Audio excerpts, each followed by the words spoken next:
Oi, pessoal! Hoje a gente vai mergulhar num capítulo cheio de sabedoria prática, o capítulo 22 de Provérbios.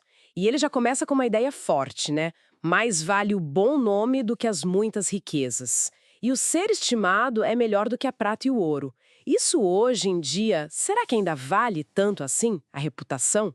Olha, é uma ótima pergunta para começar. Porque, assim, o texto reconhece a realidade, né? Ele diz lá: rico e pobre se encontram. A todos o Senhor os fez. Coloca todo mundo na mesma base, digamos. Mas logo depois descreve o que acontece. O rico domina sobre o pobre. É bem realista. Reconhece a dinâmica de poder, então. Exato. Só que não para aí. Ele adverte: não explores o pobre por ser pobre. E elogia quem ajuda. O generoso será abençoado, porque dá do seu pão ao necessitado. Então, tem essa tensão, sabe? Realidade e ideal moral. Entendi. É tipo, ok, a vida é assim, mas você não precisa agir dessa forma. Aliás, não deve. É um chamado à responsabilidade, né? Com certeza. E para navegar essa realidade precisa de quê? Prudência, o texto é muito claro. O prudente vê o perigo e esconde-se, mas os simples passam adiante e sofrem a pena.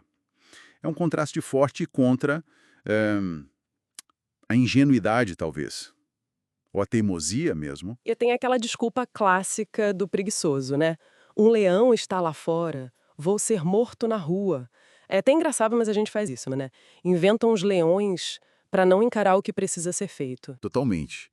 E essa falta de ação ou de sabedoria vai na contramão do que o texto valoriza, que é ah, o galardão da humildade e o temor do Senhor são riquezas e honra e vida. Olha a conexão. Humildade e reverência levam a recompensas de verdade, não só dinheiro. Mas para isso, tem que querer aprender, né? Inclina o teu ouvido, ouve as palavras dos sábios. Tem que ter essa disposição. É, aplicar o coração ao conhecimento sugere algo mais profundo que só decorar, né? Algo que muda a gente por dentro. E isso me lembra aquele verso famoso sobre educar a criança. Ensina a criança no caminho em que deve andar, e ainda quando for velho não se desviará dele. Parece uma garantia, mas na prática nem sempre é tão direto assim, né? É um princípio, né? Uma direção fundamental. Mostra o peso da formação inicial. O próprio texto reconhece que a estultice, a tolice, está ligada à criança, mas a disciplina ajuda. Não é mágica, claro, mas é um investimento com grande chance de dar certo. Moldar hábitos, valores. Entendi. Faz sentido. É um norte importante.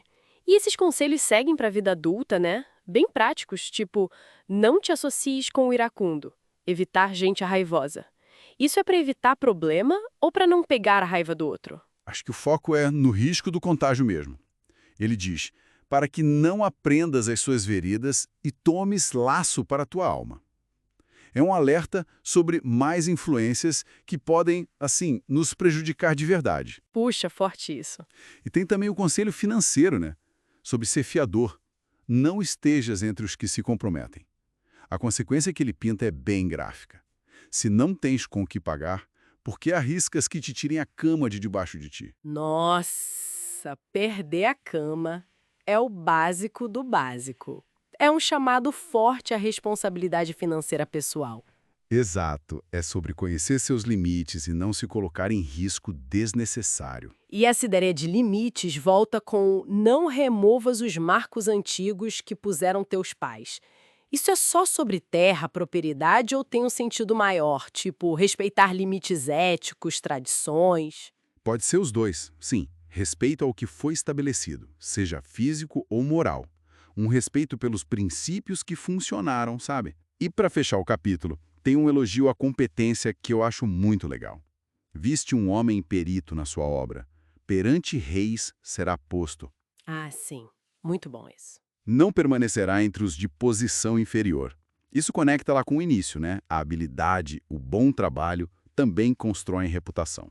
Verdade. A excelência no que se faz como parte dessa boa fama que vale mais que dinheiro. Fecha o ciclo. Perfeito. O objetivo, como o texto diz, é ensinar palavras de conselho e conhecimento, para poder responder com palavras de verdade.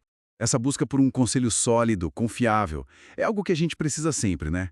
E fica a reflexão, talvez. Nesse mundo de hoje, com tanta informação, tanta opinião voando, que valor a gente está dando para essa sabedoria mais antiga, focada em caráter, em prudência, em justiça? Como a gente pode de fato usar isso para construir algo que dure?